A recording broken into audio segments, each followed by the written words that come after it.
In the quaint little town of Willow Creek, stories weren't only passed down through word of mouth, they were woven into the very air that hung heavy over the forests and streams, whispering and haunting.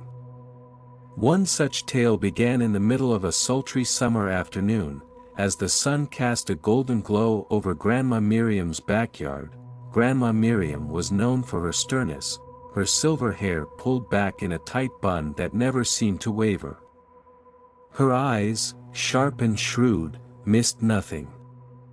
She lived with her son David, his wife Lila, and their little boy, Henry, who was 7 and had a boundless spirit for adventure. Henry's favorite spot was the treehouse David had built him, a sturdy little haven high up in the old oak that loomed over the yard. That treehouse was Henry's kingdom, and there, he spent hours playing by himself, imagining battles with dragons and befriending mystical creatures. One fateful afternoon, as Grandma Miriam sat by her window, sipping her tea, she saw Henry scamper up the tree with his usual enthusiasm. She watched, as she often did, from the window, her gaze fixed on the boy's small figure climbing higher and higher, but then, something went wrong. The details happened in a heartbeat. Henry reached too far, grasping at a loose piece of wood. It broke.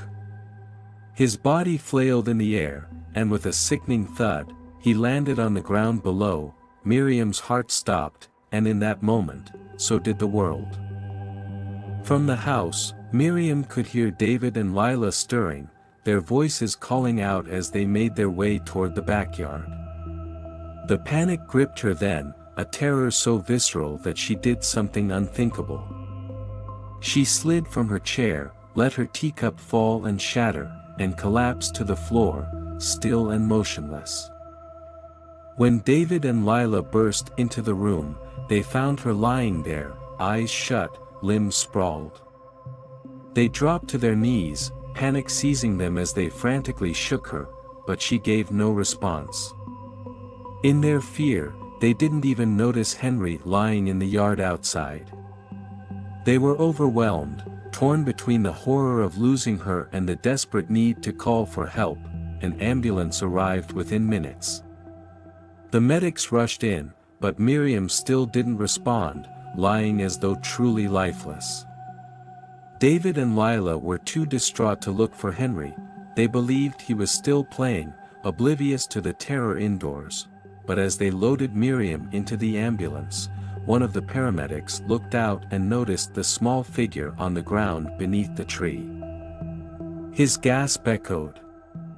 He sprinted over and found Henry, still and silent, lying there as if in a dream. The medics rushed Henry and Miriam to the hospital. Henry was in a coma, his body wrapped in tubes and machines that beeped and clicked as if fighting to keep him tethered to life.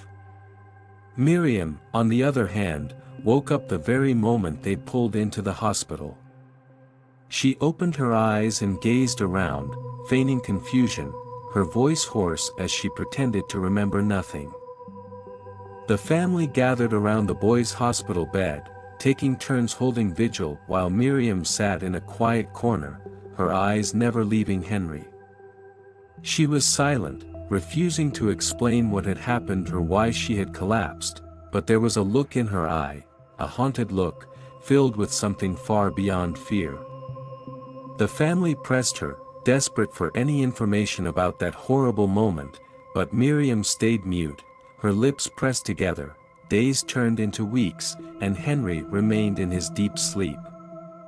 David and Lila grew exhausted, and one night, as they drifted off in the hospital room, Miriam stood by Henry's bedside, her hands trembling as she brushed a wisp of hair from his face. She spoke to him in a low, urgent whisper, "Forgive me, Henry. Forgive me for what happened so long ago." As she whispered, she began to confess a story, one she had never told a soul. Years before, when David was only 7, she had been a young mother living in another house, far from Willow Creek. One stormy afternoon, as the winds rattled the shutters and lightning flashed across the sky, she found herself consumed by a sudden, dark thought. She had watched David playing by a pond near their home, too close to the water's edge. The thought was brief, but chilling, a flicker of a notion so disturbing she tried to erase it instantly. She loved her son. But a shadow within her had whispered that maybe life would be better. Easier, without the endless responsibilities, the fears and sleepless nights. As David played, Miriam had turned her back. She would only be gone a moment, just enough to clear her mind, but David slipped on the wet ground and fell into the pond. The current pulled him under, his small form struggling, swallowed by the dark waters. When Miriam finally turned around and saw his empty shoes by the edge, she screamed and ran to pull him out.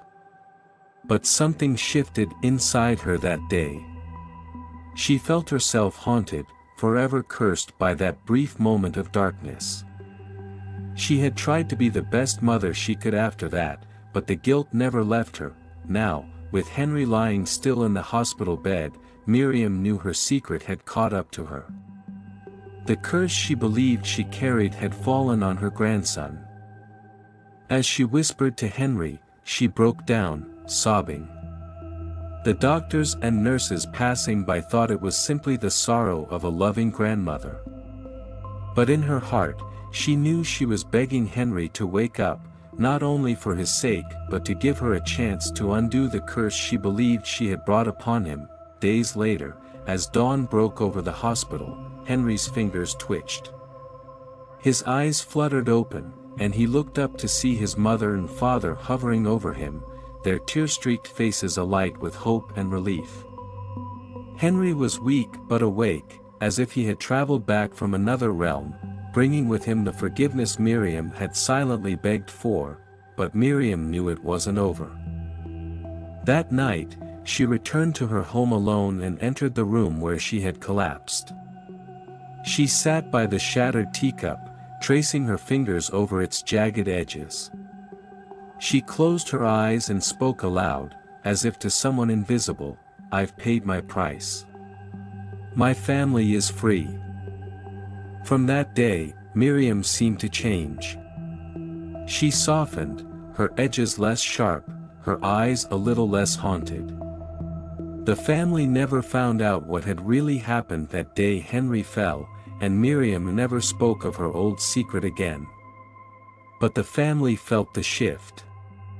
They noticed her kindness, her sudden gentleness with Henry, and the way she cherished every moment with him, as if making up for a debt she owed. Some say that from that day on, Miriam left behind the ghosts of her past and found peace. But Willow Creek, with all its whispered secrets, knew better. It knew that forgiveness can be a powerful thing, but sometimes the past can haunt you, even if the world believes it's forgotten.